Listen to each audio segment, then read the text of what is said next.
Hey, how you doing? This is Adam Post, publisher of more than 1,000 comic books and marketing expert covering Disney. Woke Disney is humiliated. Bob Iger is finally forced on live TV to claim that Disney is not sexualizing children. This was covered in political news, it was covered in entertainment news, and it was covered in business news. Finally, Disney has been hit with the question that millions of parents and concerned adults have been worried about. He says he's not doing it. Millions say he is doing it. Let's get into the story. Before we do, please be sure you are subscribed to the channel. Click the bell for notifications. Give me a thumbs up. Really appreciate you. I'm trying to get to 30,000 subscribers, so if you can subscribe, please do subscribe. I saw the story first in CNN Business. Bob Iger to Ron DeSantis, Disney is not sexualizing children. I've seen it now in Politico. Politico is a website that focuses on all kinds of political stories, whatever is the hot political news. Disney CEO responds to DeSantis. Preposterous that company is sexualizing kids. Bob Iger also backed Disney's opposition to the so-called Don't Say Gay law, a decision that led to the conflict with the Florida governor last year. This is a very important topic for parents. It's an important topic for anyone who used to care about Disney, trust the company, and enjoy any of the brands and the movies and TV shows and products they used to produce. Many people feel like Disney can't be trusted anymore. And it's fascinating to finally see Bob Iger pinned down and ask a direct question about this massive complaint. His response is not that good. It's not terribly convincing. It basically just disregards what millions of people have said they're concerned about. Actual parents concerned for their own children. From the Daily Mail, Disney is not sexualizing children, says Bob Iger. CEO calls Ron DeSantis' attacks preposterous and inaccurate and insists he wants to tell wonderful stories rather than be in culture wars. Of course, Disney pushes the culture war. It's all they're focused on. It's their number one priority. Disney's CEO Bob Iger said Thursday that the company is not sexualizing children, clapping back at comments made by presidential hopeful Florida Governor Ron DeSantis. In a sit-down with CNBC, Iger also said the entertainment and amusement park giant has no interest in participating in the culture wars. In March, DeSantis claimed that Disney adds a lot of sexuality into the programming for young kids, with former Fox News host Tucker Carlson echoing that sentiment by saying that Disney has a sexual agenda for 6-year-old children. Quote, the notion that Disney is in any way sexualizing children, quite frankly, is preposterous and inaccurate, Iger told CNBC's David Farber. Our goal is to continue to tell wonderful stories and have a positive impact on the world. The issue, though, is that millions have complained about Disney and what they're doing with their content. It's far beyond just putting in woke characters and doing inappropriate race swaps. There's article after article talking about the subject. Disney accused of sexualizing children and promoting leftist LGBT agenda. Another article, Disney actress calls out the company for sexualizing her as a child. Fox News has been covering Disney going woke and Disney doing really strange things and creating strange situations for characters that are completely inappropriate as far as millions of parents are concerned. Just because Fox News is covering it doesn't mean that it's true. But it does make it true when millions of parents are concerned about it. And to not respond to it or to just be dismissive about it really just tells you Bob Iger doesn't get or doesn't care about what Disney's customers care about. Conservatives' comments were prompted by Disney's public opposition in March 2022 to Florida's so-called Don't Say Gay bill, which prohibits public school instruction of sexual orientation and gender identity in kindergarten to 3rd grade. That's what the Don't Say Gay bill was about, as they call it. At first, Disney did not take sides, but threatened with an employee revolt, and also we know with pushing from Victoria Alonso, who was since fired from Disney. Former CEO Bob Iger, also fired from Disney, denounced the pending Florida legislation, prompting an outcry from conservatives the company had gone woke. People have been calling Disney woke ever since they've been going woke. It wasn't just over this bill. Chapek was fired in November and replaced by Iger, who had previously held the job. Quote, and frankly, the company was within its right, even though I'm not sure it was handled very well. It was within its right to speak up on an issue, Iger said. Constitutionally protected right to free speech. After that, not only did DeSantis publicly chastise Disney, but he also tried to abolish Disney World's special tax status. State lawmakers ultimately decided against the move because the surrounding counties would have had to take on Disney's debt, which was around $1 billion, but Disney did lose the ability to pick the members of the tax district's board. Anticipating that, the Disney-approved members pushed through a development agreement that limited the new board's power, basically gave all the authority that the board had to Disney corporate. In April, Disney sued DeSantis when the new board voted to nullify 2 park expansion agreements. Now, there's an interesting aspect to this timeline that I always see missed in analysis, and I'm not sure why they're missing this, because DeSantis was very vocal about why he went after Disney's tax status. It actually was not because of their objection to what they're calling the Don't Say Gay bill being proposed. It was not. It was because after the bill was put through and it became a law actually approved by the government of the state, Disney came out with a public statement saying they were going to push for the law to get repealed and not only interfere with a law being passed, but interfere with a law that had already passed. That is different than having free speech and talking about, hey, well, our company doesn't agree with this. We think you should think twice about voting for it.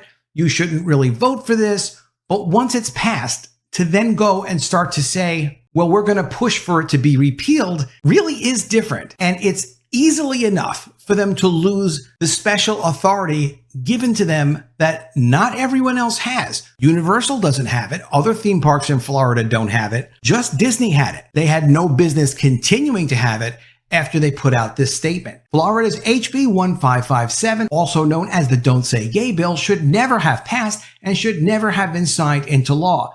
Our goal as a company is for this law to be replaced by the legislature or struck down in the courts, and we will remain committed to supporting the national and state organizations working to achieve that. We are dedicated to standing up for the rights and safety of LGBT members of the Disney family, as well as the LGBT community in Florida and across the country. Again, this is about teaching gender identity and sexual preferences to people in kindergarten through 3rd grade. That's what the law is about. This statement is what triggered DeSantis to pull away control of their tax status. It wasn't just a tweet, it's something they put out on their website. And it was also heavily covered by the business media and the entertainment media. This is from Forbes. Disney says striking down Don't Say Gay law is company's goal after DeSantis signs bill. CNBC, Disney vows to help repeal Don't Say Gay law, says Florida Governor DeSantis shouldn't have signed it. Hollywood Reporter, Disney says Florida's Don't Say Gay bill should be repealed as Governor DeSantis signs it into law. And then Politico from At the Time, DeSantis says Disney crossed the line in calling for Don't Say Gay repeal. The governor has been openly feuding with Disney and CEO Bob Iger since the Florida legislature approved the law. Here's what he said, quote, "I think they crossed the line," he said during a press conference at the state capitol. "We're going to make sure we're fighting back when people are threatening our parents and threatening our kids." He's the governor of Florida, like it or not. The law was passed. It was not time for Disney to say they were going to fight the government, but at the same time operate under essentially a special license to operate their own Florida government. That license was granted by the state legislature and the government back in the 1960s. Of course they have the authority to pull it. Disney has very strict licensing requirements of its own if you decide that you want to license Marvel characters or Mickey Mouse characters or whatever you want to do. If you took a license to produce Disney t-shirts or Disney toys, and then all of a sudden started to openly attack the credibility of the company that you took the license from, you will lose that license. That would be retaliation, and it would be very appropriate. You cannot damage the status and the overall value of the brand. Same principle with the state of Florida. You can't be operating under your own taxing district and be attacking the state at the same time. You can speak as freely as you want, but you need to be in good graces with the state if you need to be doing continuing business and have the approval of the state to maintain either contracts or to maintain a business relationship with the state. This is when they lost their special tax status. Disney to lose special tax status in Florida amid Don't Say Gay clash. Lawmakers in the state voted to revoke the company's special designation after a dispute with Governor Ron DeSantis over a new education law. This was April 21st, after Disney's public statement. This was the tweet. This is from their website. This is all the coverage and all these articles. This was March 28th, and this was April 21st, a couple of weeks after. That's why Disney lost their status. Of course, Disney is fighting it now in court. You really never know what's going to happen when you go into court, but it would be ridiculous for Florida to lose this case because Florida is responsible for its own land. The federal government really is not in a position to go and tell Florida who they need to be giving special tax districts to, regardless of trying to adjudicate First Amendment statements. But Iger is very slick, and he's been able to buy some time and tie up the state and delay this for as long as possible. And here's Iger's characterization. Quote, "We're concerned that he had decided to retaliate against the company for a position the company took on pending legislation." Not true. And often missed. DeSantis is not a great communicator. He should have been out publicly making statements saying this is not true. In addition, Bob Iger was saying that DeSantis was bad for the state of Florida and bad for business. DeSantis never even responded to that. So DeSantis should be challenging this and challenging it publicly, not just in paperwork through court filings. But you see, this is not accurate. The position the company took on pending legislation in that state, Iger explained, adding that to retaliate against the company in a way that would be harmful to the business was not something that we could sit back and tolerate. And we have filed a lawsuit to protect our First Amendment rights there and to protect our business, frankly. He then added, "The last thing that I want for the company is for the company to be drawn into any culture wars." The interviewer pressed Iger on whether there would be more political pushback besides the lawsuit against DeSantis. "But we're going to keep doing what we do best and be proud of what we're doing," Iger said, "and be mindful of the environment, of course. I've said this publicly, we're sensitive to the interests and the needs of the great audiences that we're seeking to attract globally, and we'll continue to do that." So while Bob Iger will say in an interview, "Oh, of course we're not sexualizing children. That's ridiculous. It's preposterous, completely inaccurate," then why are millions of people convinced that that's exactly what you're doing? It's not just Ron DeSantis. This is something everyone's been talking about who used to enjoy Disney products. The amazing thing is that the interviewer, who was afraid to even ask the question in the first place, didn't actually follow up and say, "Well, then why are shareholders and parents bringing this up to you? How do you address what their concerns are? Or are their concerns just not your concerns?" In business, your customers' concerns are always your concerns, even if your customers are wrong. There's a reason why the phrase, "the customer is always right," has lasted for so many years, because the customer gets to decide what they're going to spend their money on. And clearly these days, it's not Disney Plus, it's not Disney theme parks, and it's not Disney's movies.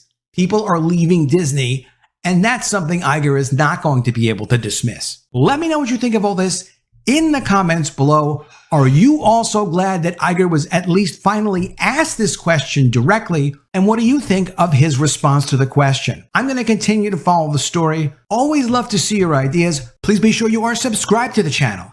Click the bell for notifications. Give me a thumbs up, and I'll see you again soon with another video. And if I don't see you, I will miss you.